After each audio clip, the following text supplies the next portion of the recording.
Today on the Huddle, we've got all the picks you need for the sports betting weekend ahead. We're going to talk Thursday Night Football, where finally an over hits. We know the under trending big time in those primetime games. We're going to talk a little Michigan and Harbaugh. We're going to talk Minnesota Vikings. We're going to talk survivor pools. And on that note, allow me to introduce my co-host, Tony Farmer, at Tony's Market Tips on Twitter. Tony, survivor pool, man. Like, this thing is dominating my thoughts throughout the day, and I'm not even in it. I can't imagine what you're going through. For those of you that have been watching, you know that Tony's involved in the biggest survivor pool that there is. How does this monopolize your time throughout the day, man? I can't even imagine. $9.267 million in the line. I'm deep in injury reports, man. Like, I'm trying to decide between two games next week, and we'll talk about them a little bit later. But I'm looking at injury reports, seeing who's practicing, who's not, because it's really right on the fence. And I'm thinking about who's more likely to win these games, but then who also has that future value. And then, oh, by the way, last night we got a Joe Burrow injury. Could be for multiple weeks, probably will be for multiple weeks. So now I got a whole wrench in my plans. So every little thing that happens makes me need to rethink things and overthink things. It's wild. Just remind the folks at home who you had in week 10, because for my money, it's the ballsiest move you could have made. Remind the folks at home. Well, I had two entries, and one of them I took on the Bears on Thursday night. Bears against the Panthers. It was a tough one, tough pill to swallow, but I did it, and I'm glad I did it. Yeah, I mean, obviously, but the cojones for that one, legendary. Tony, joining us today is a third in the round table here. 2003, Mr. Irrelevant, drafted by the Raiders and spent some time with the Giants, the Vikings, and Washington organizations, and more. So we're going to pick his brain on some of the stuff going around the world of the NFL and college football. Ryan Hoag. Ryan, thanks so much for joining us here on The Huddle. Hey, thanks for having me. And if you guys think that last night was a good football game, then I don't know if I'm in the right place, because that Thursday night, it was rough. But you've got to agree, man, like, that is one of the better primetime games that we've had. Like, come on, like, we're getting like Bears-Panthers, for example. Okay, so yes, prior to the game, it absolutely was on paper. It was, obviously AFC North rivals and things like that. But again, they need to do away with Thursday Night Football. Nobody wants to play it. The owners just do it, insist on it because they make more money, and the players really don't balk at it as much because they make money. But it is a bad product, and guys keep getting hurt. All right, I want to give you a little sports betting trivia, sports betting Q&A, Ryan. What is your favorite sport to bet? So I have two. College basketball and pro football are my two that I do my most betting. And is there one sort of under the radar or not as popular as college basketball or NFL sport that you like to bet? Not as popular. I would say I love World Cup. Yeah, okay. I'm a big soccer fan. It's my favorite sport to play, so I'd say World Cup is kind of fun. All right, Tony, apologies, but me and Ryan are going to riff on soccer for the next 30 minutes. You can just mute your mic. That'll be gold. Ryan, do you bet props? I definitely bet props. Not very well, unfortunately. I did some before the season, like over-unders in total wins. I took the under for the Colts at 6.5 and the over for the Jets at 9.5.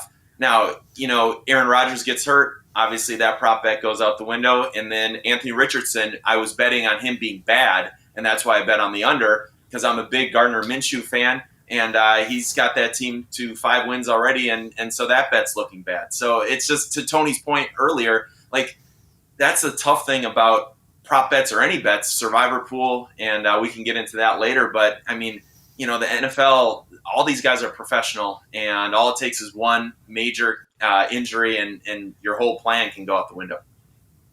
And how about parlays? Very popular in this current age of sports betting. What about parlays?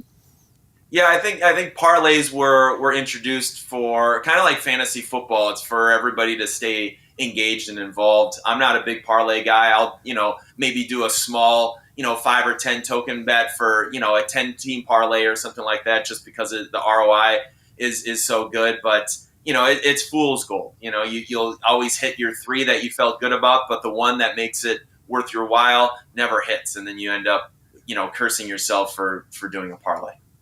And if I asked you what your worst bad beat was, what would be your answer? Wow. There's been a lot. I told you I was a diehard college basketball fan, and although I didn't have money on it, I had, fandom invested last night. Minnesota Gophers, my beloved Minnesota Gopher college basketball team, playing Missouri, and they're up 20 with 11 minutes to play, and they ended up losing by 2 points. And so that was heartbreaking. But I will say that my 2 best friends and I were in Vegas a few years ago, and for whatever reason, we decided that we wanted some action on an early game, and we picked UMass versus somebody, and UMass was one of, and continues to be one of, the worst teams in college football. And they were, I want to say, 42.5-point underdogs, and we picked the team to cover against them.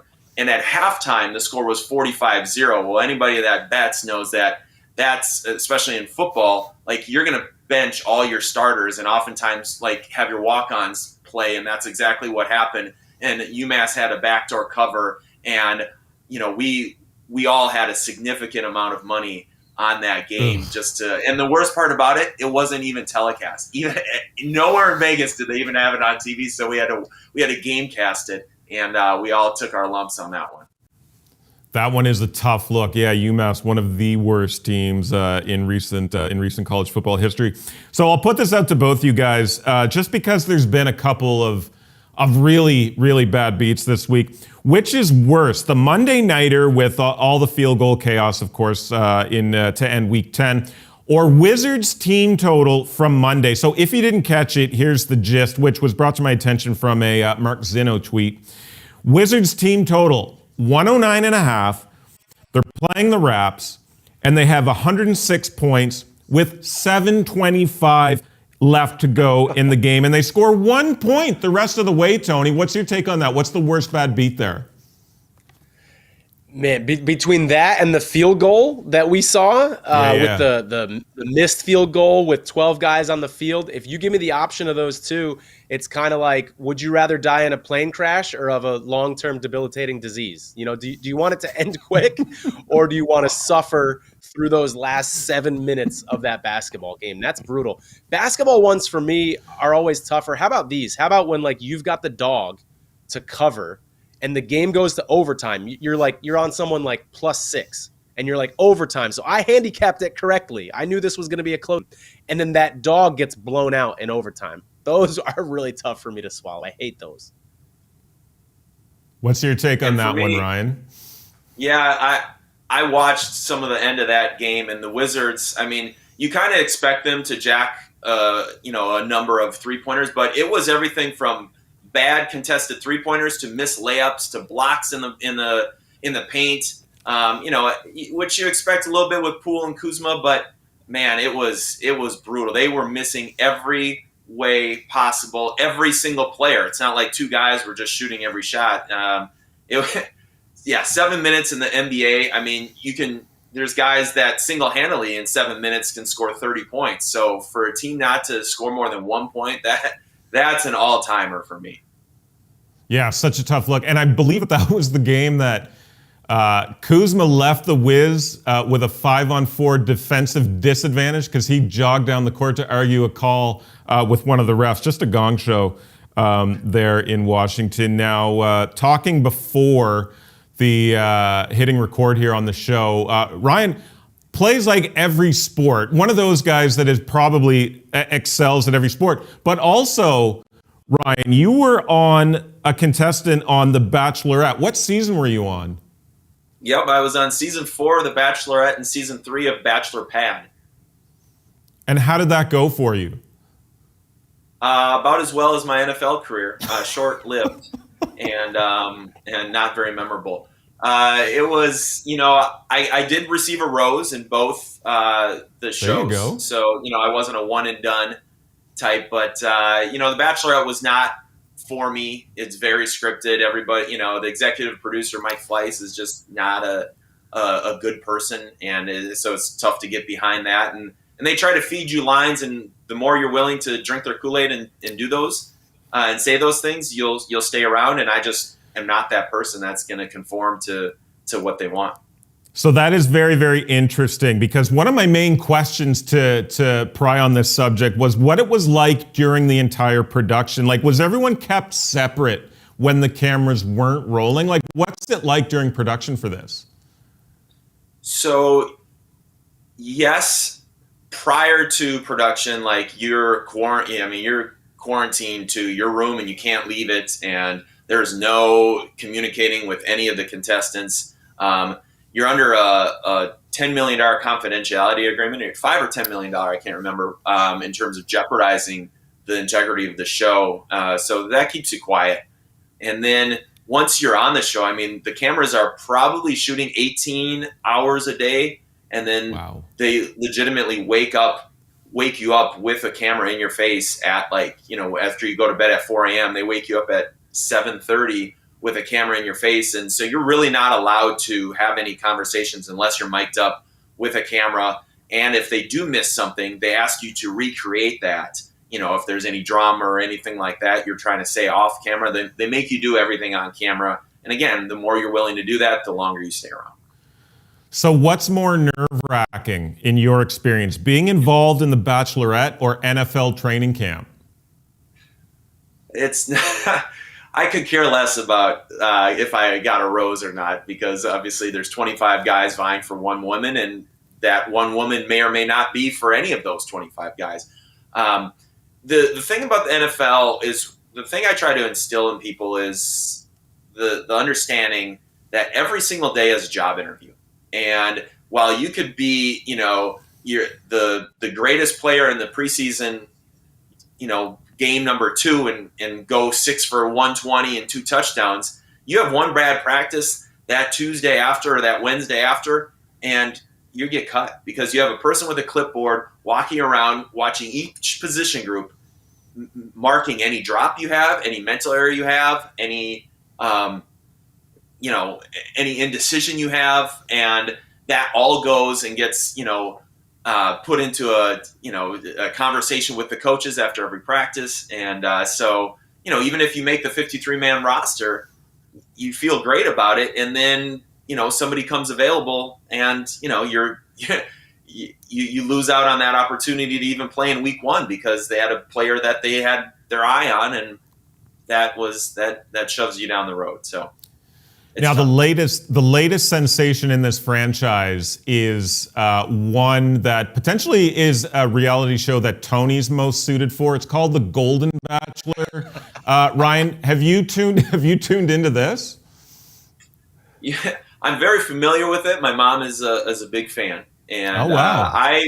To be honest, I have not watched a single episode other than the few episodes I was on. I have not watched any Bachelor or Bachelorette episodes since I was on the show, and but I'm familiar with it. And Jesse Palmer who was the new Chris Harrison. He was my teammate, and we were teammates together when he was the Bachelor. So us and the New York Giants as a team, we would all go to Times Square and have these big Bachelor parties to watch Jesse, and us weeklies there taking photos of it and things like that. And so that's kind of how it got into my mind in the first place. And Jesse's a great guy.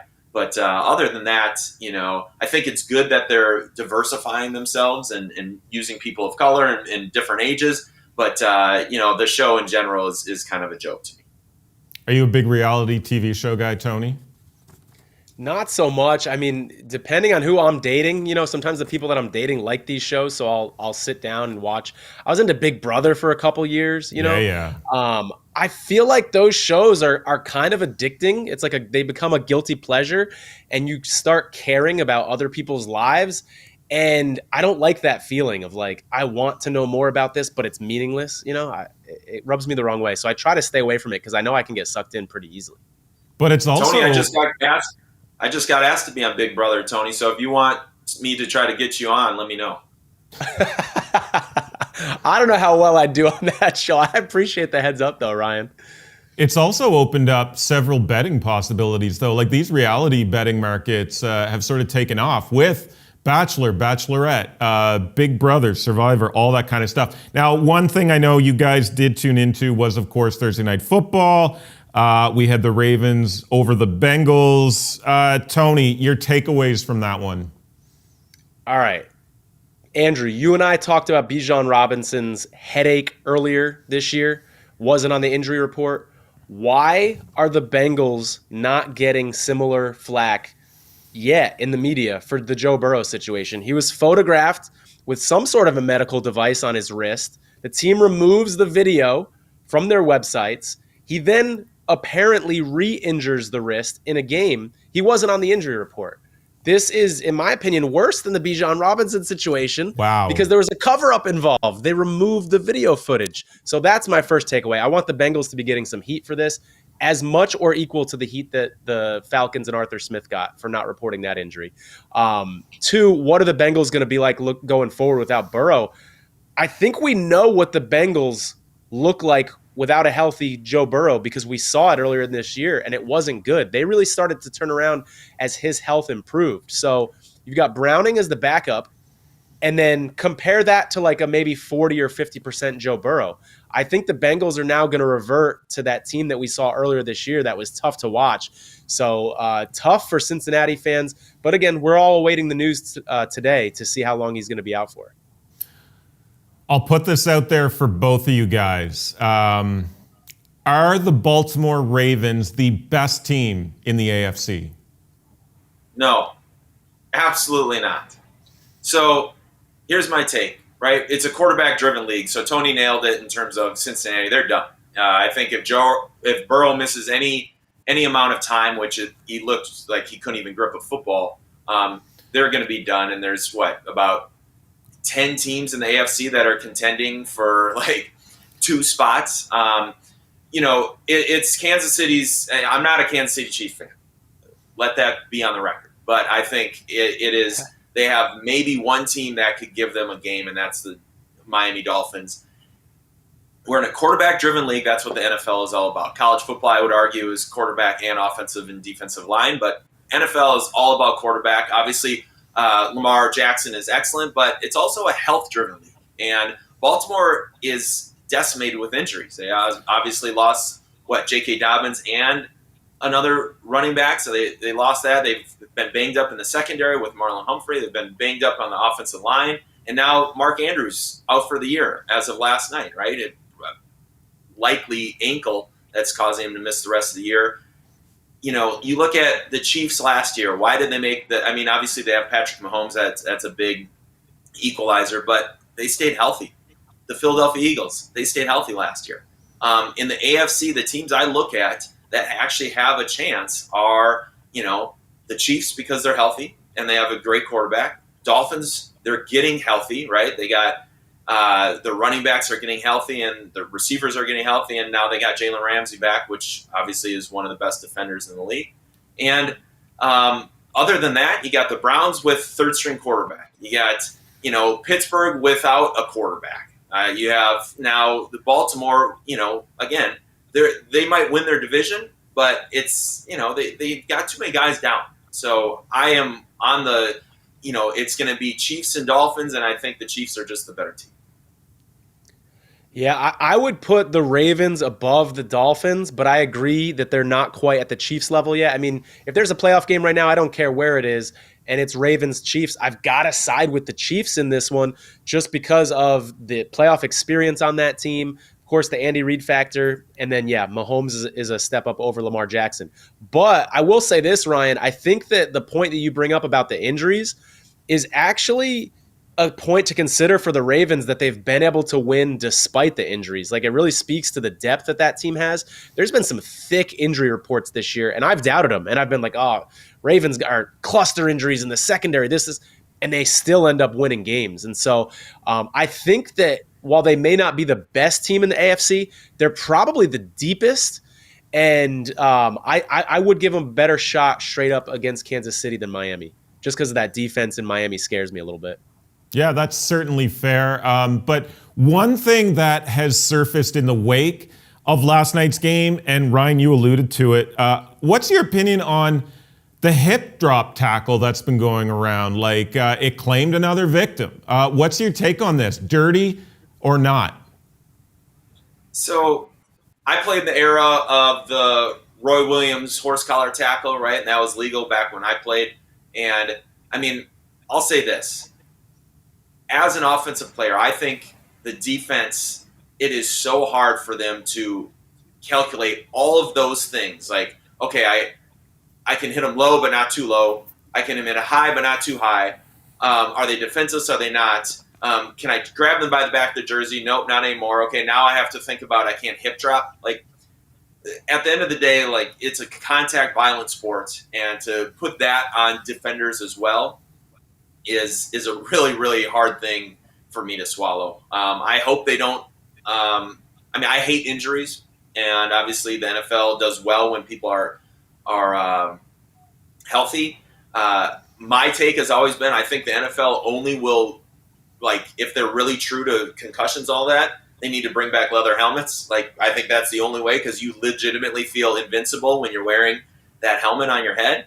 But as far as hip drop tackles, like, you can't. You have to give the defenders some opportunity to tackle. Otherwise, you're just going to see constant flags and constant fines, and nobody wants to see just 15-yard penalty after 15-yard penalty for guys just trying to stop. I remember in the Raiders game, I think it was Raiders-Packers at the I think it was Christian Watson or somebody was about to score a touchdown, and the only way a Raider defender could tackle him was by using the horse collar. And Josh McDaniels came out, this was like 4 weeks ago, after the game saying, like, that saved our game.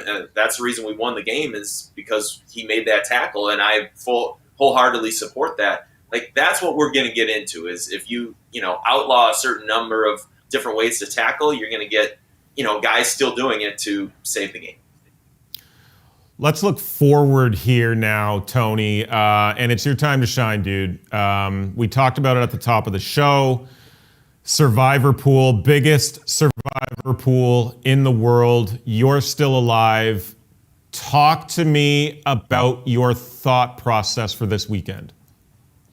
So I've got 2 entries left. There's 609 people left. Last week, by the way, a little under 50% of the pool was eliminated, mostly with the Bengals game, Bengals and Texans. So I was rooting hard for the Texans at the end of that game. Really glad that field goal went in.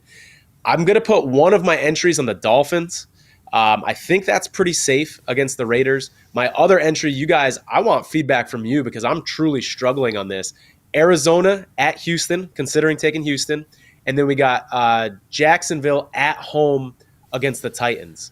That's kind of what I'm left with here. I'll read you guys the teams that I've used so far on this entry that I'm trying to decide on. Washington, Buffalo, Kansas City, San Francisco, Detroit, Rams, Seattle, Baltimore, Cleveland, Chicago. And so all those big favorites I can't use. You might be thinking, Tony, what about Dallas? In this contest, Thanksgiving is a separate week, so I've got to save Dallas for Thanksgiving. So I'm really down to those two. I consider the Chargers against the Packers for a bit and talk myself out of it. So it's really those two. But like I said, I'm really looking at future value when it goes to Houston. Not too many opportunities to confidently use them going forward. Whereas Jacksonville, week 17, they've got, I believe it's Carolina. They've got a really soft matchup, second to last week of the season. I would love to have Jacksonville available when most people don't that week with 2 weeks left in this contest. But that's a reason for me to take Houston. But I've got to weigh that against the likelihood of Jacksonville winning more so than Houston winning. So the other thing to consider here for me is I think more people are going to be on Jacksonville. I can kind of predict that based on which teams have been taken so far. So if I think way more people are going to be on Jacksonville, that's another reason to take Houston here, because you kind of want to zig when other people zag. But the Texans injury report this week, you guys, just like last week, it's loaded. Tons of injuries. Yeah, they got Stingley back in the secondary. I like that, but Jimmy Ward's out again. They've got injuries all over the place. So if you can't tell by the speed of my voice and the sweating going on, yeah, I'm obsessing about this, and I've got a couple more days to decide. I'll leave this one for Ryan, but real quick, Good to know, because Washington would have been my pick this week against the Giants, but good to know that they're off the board. The only thing I'll throw at you, just where we've been sort of fans of the Texans since week 3, week 4, we've been early on CJ, we've been early on the Texans. There seems to be a narrative or a vibe going this NFL season that the quote-unquote buzzy team of the week takes a loss that week. And I fear that the Texans are in that spot this week where they're coming off that big win. CJ Stroud has shot up the MVP odds board. So my knee-jerk reaction is to take Houston. But man, oh man, that really, really makes me nervous just with that sort of made-up narrative of the buzzy team in the league taking an L on Sunday. But Ryan, the floor is yours. What are your thoughts here? Yeah, I have a lot of thoughts, and I've expressed some of those to Tony. I was fortunate enough to win my Survivor pool last year, or at least I was one of 4 people. We decided to split half of it, and then we played the rest out for one winner. And so I have a little bit of background in the Survivor, and I think it's fun and one of those things. But I think the fact that, Tony, you have to dissect so many different things, to me, makes it obvious that at least one of those entries needs to be sold. Like, your ROI right now is like 3 to 4x of what you paid for all your entries into there. If I can walk away and get 30, 40 grand, I'm feeling pretty good about life. And I still have one entry left, and I can continue to work with that. You know, you're going against Kyler Murray, who's, I've never been a big Kyler Murray fan, but he looked pretty good against Atlanta, and Atlanta's still in their, they can win their conference, and they got a pretty good defense. And his X factor is his ability to use the legs. I'm not sold on Houston just as a team. I'm a big D'Amico Ryans fan. I think he's a great coach, and this and that, but they do have a rookie quarterback and who's playing at an exceptional level. But again, you just never know. The NFL, all these guys are professionals. So anybody that says like one person's not very good, like, that's just false. Everybody's good in the NFL.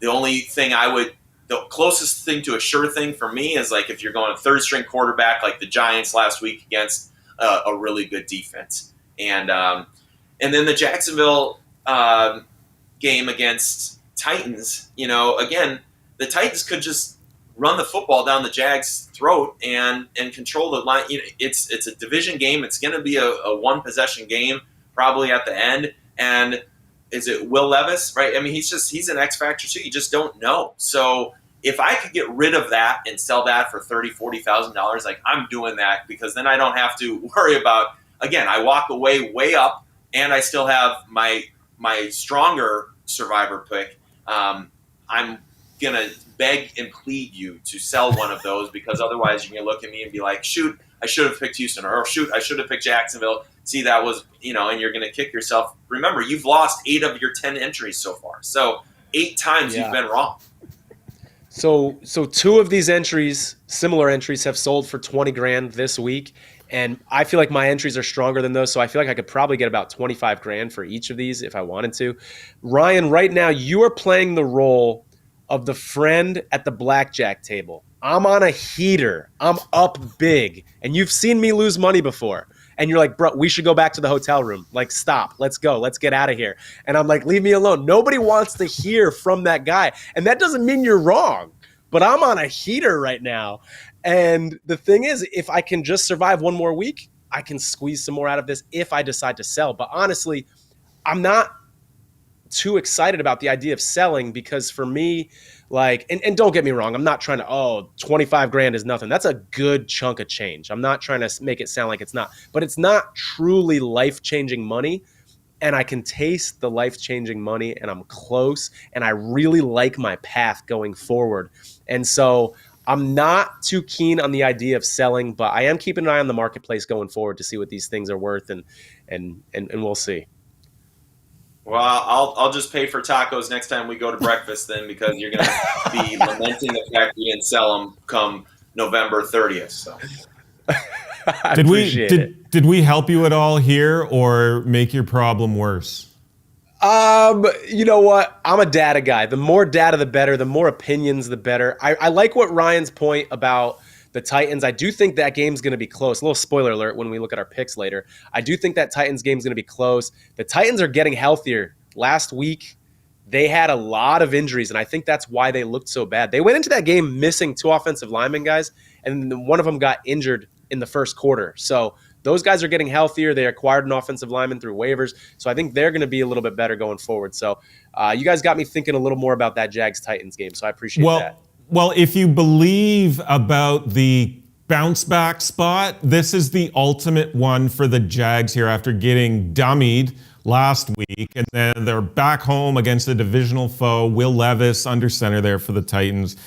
I bid you Godspeed, Tony. Like I said at the top, I'm thinking about this every day. So my God, I hope you come out with a couple of wins this week. I want to talk about the Minnesota Vikings because one of the most interesting games on the Week 11 board for me is that Vikes-Broncos game. And I bring this up because Ryan was at Minnesota reunion last week. So give me a pulse check here, Ryan. What's the vibe like in Minnesota with Josh Dobbs now under center for the Vikings? Yeah, Josh Dobbs has really ignited the team, and I think it all stems with Kevin O'Connell as the head coach, and I had a chance to talk with him. I was at practice on the field on Saturday before the game, and then obviously at the game on the field. But Kevin O'Connell is he was a former player drafted in 2008, and he just gets it. He's one of those guys that you want to sit down and have a beer with. You want to sit and talk X and O's, and he'll always give you the time of day. And, which was a big change from the prior regime with Mike Zimmer, who was, just a very old school military background, defensive, coach. Kevin O'Connell is just one of those, just nice guys. And, I think the juxtaposition from that negative energy to just this happy-go-lucky, friendly, and I think the NFL players voted on the Vikings being as a team culture, the number one in the NFL. You can feel that it resonates. He identifies the important things. I mean, he highlighted all the Vikings legends that were back, and the team clapped for us as we're watching. And he came and spoke at our big gala the night before the game and stuff like that. But all of that permeates to the players. And I probably had the opportunity to play for 1 or 2 coaches like that, Jim Fossil being one of them with the Giants. And it was towards the end of his time there because he ended up getting fired. But I had never seen a team that ended up putting together a highlight tape of all of his big wins. And, you got guys crying in the locker room, the coach crying. Players wanted to go above and beyond because of their personal relationship with with Fossil, Jim Fossil. And I compare that to my time in the Raiders I had Bill Callahan as the coach. And Bill Callahan stopped practice one day, took everybody around and said, "I'm tired of people talking about friends. There are no friends here. I have enough friends. I don't want to be your friend." And that just, permeated to the whole team. And that was the year that Charles Woodson quit on the team. That was the year Bill Romanowski punched out Marcus Williams and ended his career during a team practice. And, it was a year off of being in the Super Bowl, and they ended up, not even making the playoffs. In fact, they hadn't made the playoffs since that 2003 year, and that was our 2002 year. And so, yeah, that culture is so important. And Josh Dobbs is the beneficiary of a really, really supportive environment and a very quarterback-friendly offense. So I'll put this out to both of you guys. Does insight like that, team culture or positive vibes, for lack of a better term, can that factor into handicapping a team week to week? I think so. I think it's something to keep an eye on. I think there's a point in a season where a losing team, the locker room can be lost. And that's something I'm looking at, if the players aren't bought in and you've got a tough situation, let's bring up the Titans again. This is a 3rd straight road game for them. You're in a situation like that, or you've got a quick Thursday night bounce back after a Sunday game, and the team is losing the locker room. I think that's something to look at. And then on the other side of that, you look at a team like the Texans who get, a field goal from a position player, and you see the players rally around stuff like that completely different vibe in the locker room. So as a handicapper, if I can get insights from people like Ryan, from beat writers in the NFL about how that locker room is feeling, and some of it is sifting through the BS, right? Because every writer is going to say, oh, the players are happy, things are going well. It's really getting into those nuggets like Ryan just shared with us there, getting into those nuggets of how the team is feeling and what that culture is at that time, that I think can be very valuable. As a general rule of thumb, NFL, all these guys are professional, and if they don't show up, they lose their paycheck tomorrow, right? So they're all going to play. So anybody that says, it's a guarantee, look at the Arizona beating the Cowboys earlier this year. All these guys are professionals, right? So we're all going to show up. But to Tony's point, right, you can galvanize around a coach, around a quarterback in particular, right? And if your quarterback is somebody that people buy into, and that's one of the big problems you see in the Patriots right now, who have a pretty, solid team overall. Obviously, they have a great coaching structure and this and that, but guys aren't buying into Mac Jones anymore. And when that happens, when you start losing that, that centerpiece and you stop believing, right, it's easy to get frustrated. You see Stephon Diggs, you have guys like that have these big personalities. If they stop believing in their quarterback or their offensive coordinator, and that's why you see Ken Dorsey, they're third in the offense, their third best offense in the NFL. He got fired because McDermott was like, well, it's got to be him or me, and I need to show the fans that we're doing something different, even though he probably didn't want to fire him. Josh Allen didn't want him to be fired. Who knows if Diggs did? Maybe they had some sort of disagreement. Diggs seems to be in a disagreement with everybody, but those are the kind of things you'll see, and you can see teams easily implode. And I could see if the Jets, for example, this week, if they jump on the Bills early and shut down, I would do everything I could to say we're going to bracket Diggs the entire first quarter, and we're going to see him pout. And once he starts pouting, the game's going to be over, right? Or I'd put Sauce Gardner on him the entire game and just say, you know what, we're just going to live with the result. And those are the kind of things, to Tony's point, where you can pick and choose and start to see things unravel and things like that. Whereas college football, if you see a team in disarray, that team might just absolutely fold and the guys not care anymore. Pros, you're still playing for film and getting that contract next year. Some interesting insight and anecdotes about some of the head coaches you've been involved with there, Ryan. And we mentioned on the show last week Eric Bieniemy, because it feels like the sort of narrative of him and why he hasn't landed a head coaching job is going to resurface. Again, he's done a really good job in Washington, and that offense is clicking. And the void or the way the Chiefs don't look like the Chiefs of old when he was there. So you have worked with Bieniemy in the past, I believe. So do you have any insight as to maybe why this guy hasn't gotten a shot?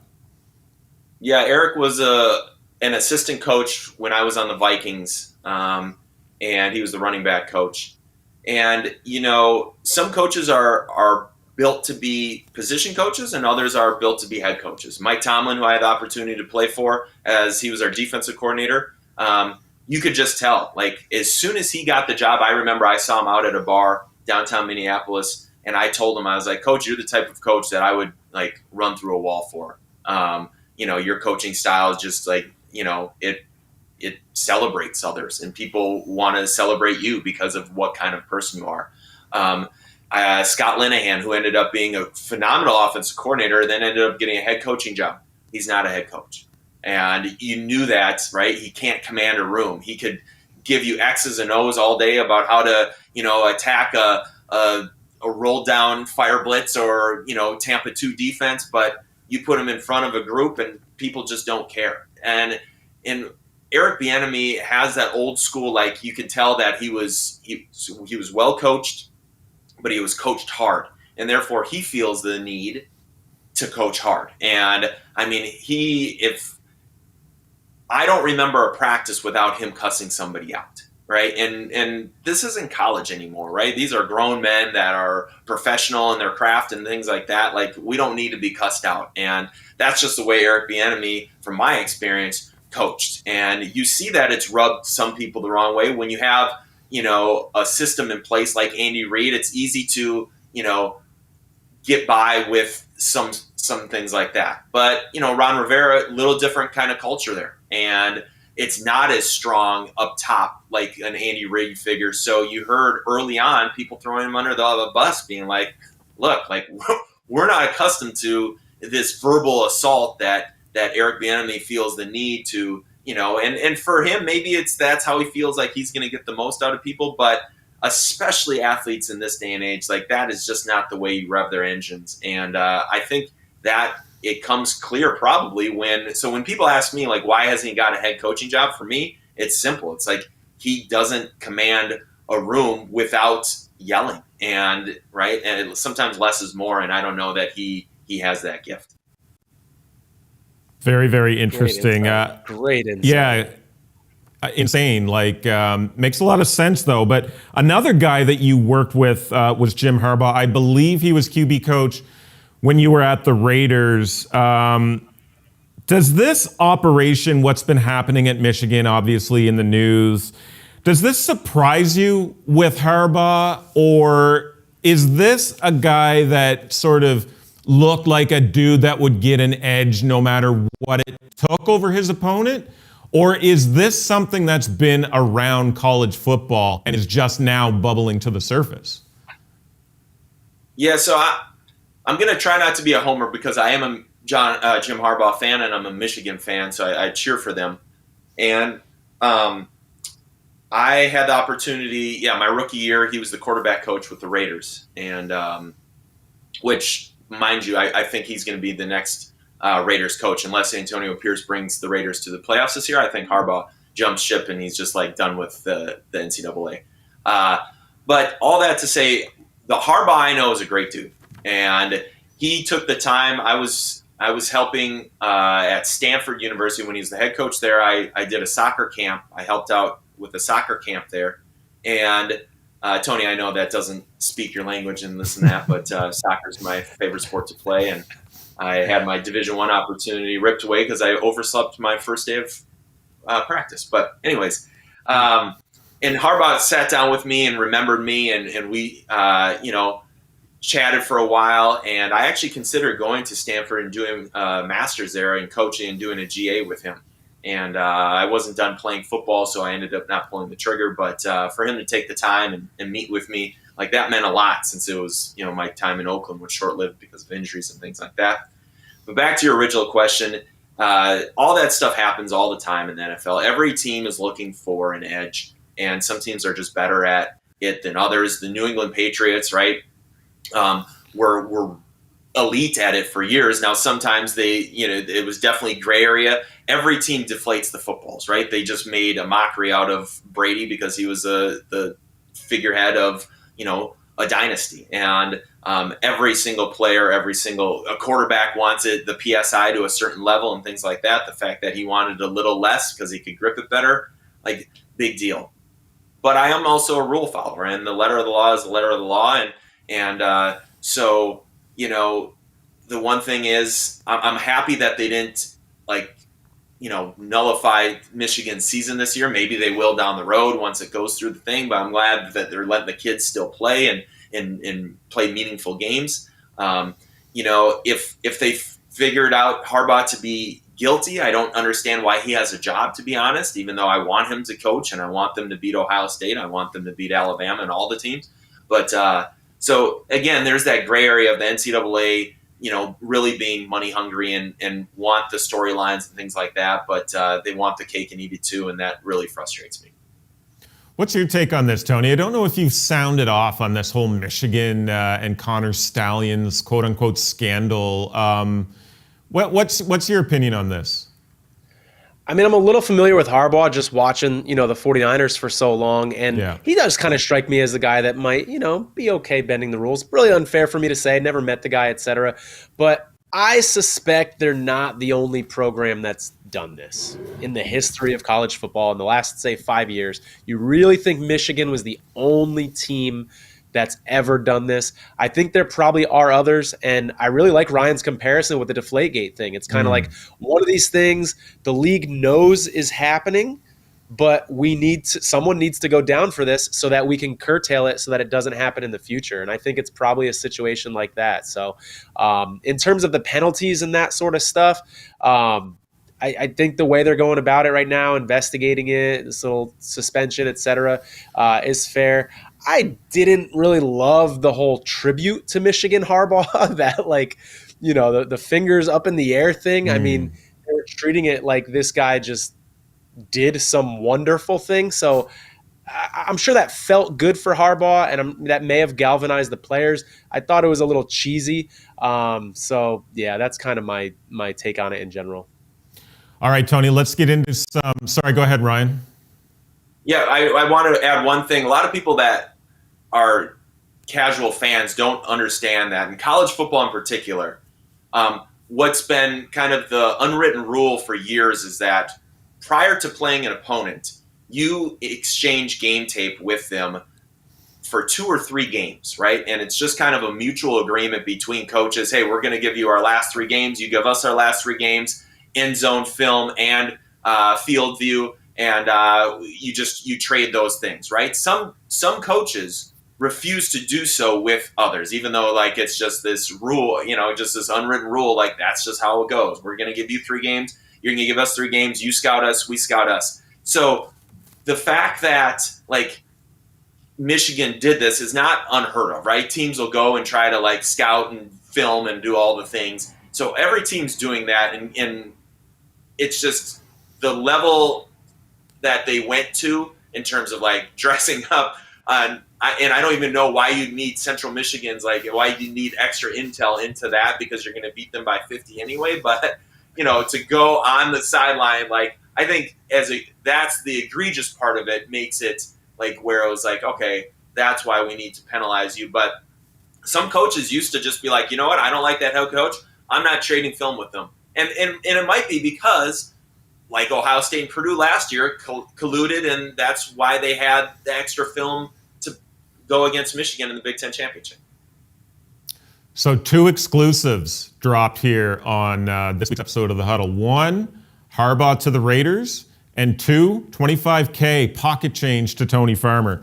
But Tony, let's get into some quick picks here. And then Ryan, when we're done, I want to know what you've got locked in for the weekend and if you feel strongly about anything. But Tony, kick us off here. What's caught your eye from the NFL board? Well, like I said, I've been looking a lot at this Titans-Jaguars game, and I got to take the Titans +7 in this one. I think 7 is just too many points in a division game. The Titans, like I said earlier, they're getting healthy, especially along the offensive line. I think that's going to help them out a lot. I think the Jaguars are kind of searching for answers after getting whooped by the 49ers, and I think this is a game where we could see Derrick Henry thrive. He's going up against a couple really tough defenses lately. Things are going to get a little softer this week against Jacksonville, so give me the Titans +7. I'm going to start off in the NBA for mine. My first NBA pick of the season here on the Huddle. Rockets at Clippers. Clips favored by 6. Give me the Rockets as road dogs here +6. First of all, the Clippers just suck. 6 straight losses, 1-5 ATS in those games. Harden couldn't look more disinterested out there. A complete liability on the defensive end. And the Rockets are legit. Now the Clippers go against a team that is on fire. Rockets have won 6 straight, 5-0-1 against the spread over that stretch. And if you've not been paying attention, Alperen Şengün is legit, averaging 19-8-6, 1.4 win shares, 24.8 PER. He's going to cook tonight. And the Rockets have been off all week. Their last game was Sunday when they beat the defending champs, mind you. If I'm getting points here, come on, man. Give me Houston +6 at the Clips. Got another NFL pick here for you. Give me the Bears +7.5. Truthfully, I bet this one earlier in the week when the Bears were +10. A lot of professional money coming in here on the Bears. It's moved this line way down. A couple things to like with the Bears. They've got some extra rest here. Their defense has been improving lately, mainly because they're getting guys back healthy. And I think with Justin Fields, I think this team is now built for a backdoor cover. That's a nice little tip out there for people that are betting. If you're going to take a dog, ask yourself, is this team built for a backdoor cover? With Bajan under center, I don't think the Bears were. I think with Justin Fields under center now with a couple decent wide receivers, I think this team's built for a backdoor cover. Give me the Bears. Liked it a lot better at 10, but still at 7.5, I like it too. Over to college football, where I believe, I'm going to have to check the tape, I believe I'm unbeaten on my picks here on the show. Game of the weekend for me, Pac-12 Washington at Oregon State. Give me the Huskies plus 2.5 on the road here. And yes, credit to Oregon State, but they've made Corvallis like Utah. Very, very tough place to go and play. They've won 9 straight games at home dating back to last season. They've won each home game this season by at least 12 points. It's no joke. This will be a close one-possession game. But I think Penix and the Washington passing game will just prove to be a bit too much in the end here for the Beavers. Oregon State does have a solid defense, but the pass defense is the weak link here. This could be another Penix Heisman moment. And meaningless stat here, but head-to-head, Washington has done very, very well versus Oregon State over the years. 10-1 straight up in the last 11, 6-5 ATS in those games. Gimme the Huskies. I've got a 2-team 6-point teaser here for you. Ryan's Minnesota Vikings teased from 2.5 up to 8.5, and the Bills teased from -7 down to 1. So they pretty much just have to win the game. Listen, the Vikings are the hottest team in the NFL. Probably the quietest 5-game winning streak out there. No other team even has a 4-game win streak right now in the NFL. This team is hot. By the way, a couple of their losses this year, let's not forget, were against the Eagles by a touchdown or less, against the Chiefs by a touchdown or less. So this team, despite having, no Kirk Cousins anymore, I think they're still under the radar despite their winning streak. So I really like the Vikings here. I like them to cover, but I really like them in this teaser here. And then I think this is just a great bounce back spot for the Bills. They've been getting thrashed in the media. I wrote an article over at predictionmachine.com about why Josh Allen is struggling. And when I look at the advanced analytics, I don't blame Josh Allen that much. His turnover-worthy plays, it's actually his best rate of his career. So there's a lot of bad luck going on here in Buffalo. So I like the Bills to bounce back. Back to the anytime touchdown parlay. I've been close week in, week out here. I've got 3 for around plus 2,500. First, look, we know Sam Howell and the Commanders are going to smack the Giants. Dotson coming off a game where he was basically anonymous, so let's get a big bounce back performance from him here. He's plus 210. Jerome Ford with DTR starting, I reckon Cleveland will run the ball a little bit more than they already do, which is a lot. 3rd highest run percentage in the league, and this is probably going to be your textbook AFC North type game, so give me Jerome Ford plus 220. Last one is Kittle, plus 160. He cashed for me last week, and I just like this spot with the Niners against Tampa Bay at home. Huge favorites, 3 legs around plus 2,500. But bet all these solo, of course, as well. I'll throw it over to you, Ryan. What are you looking at for the weekend ahead across the board in any sport? Yeah, so I'm going to start with what Tony said, Minnesota-Denver. I'm staying far away from that game. I think Denver, to your point, I think what you said about the Vikings being under the radar, I think Russell Wilson has been under the nobody's really talking about him. He's putting up really, really good stats. I think, I was on SiriusXM Late Hits. I hosted that show a few years ago, and I remember if you could start a franchise with any player in the NFL, Russell Wilson was the guy. And that wasn't very long ago. Sean Payton's a really good coach. They had a couple heartbreaking losses. Obviously, they got blown out by Miami and gave up 70 points. But other than that, they've played teams tough. They have 2 of the best wins at Buffalo and against Kansas City. And then the other time they played Kansas City, it was a 1-score game for the majority of the time. I'm staying away from that Minnesota-Denver game. If Sam Howell plays for Washington, I think, as we've said in this, today, it's it's a quarterback-driven league, and I think Washington easily covers if he plays because third-string quarterbacks with no offensive line is a recipe for a disaster. I think San Fran wins by 2 touchdowns against Tampa Bay. I like the Chargers on the road against Green Bay. I think it's a 2 or 3 point spread there. And then I'm going to go to college basketball. My NCAA championship pick. This is one of my prop bets I did in Vegas. Creighton. They got Texas Southern this week. I think they easily cover, and I think they're going to win the national championship. What's your early vibe for Michigan, Ohio State? Michigan, Ohio State. I mean, people don't understand when you don't have your leader there at halftime to calm you guys and to go over a little thing like that's a big deal. this is the first time in a while that Michigan's been like, I think they're 5.5-point favorites or something like that. Significant like favorites. People expect them to do it. I think they've, relished in kind of upsetting Ohio State here and there. I do think they have the better team and they have the better quarterback, but I think it's a one possession game. I want to say it's going to end with a field goal at the end, and I'm going to go with maize and blue, but just never know. What is your favorite bet for the weekend ahead? Drop a comment if you're watching on YouTube. Hit that thumbs up button and subscribe if you don't. And follow us on wherever you get your podcasts. Ryan, thank you so much for joining us here on The Huddle. We'll see you all next week.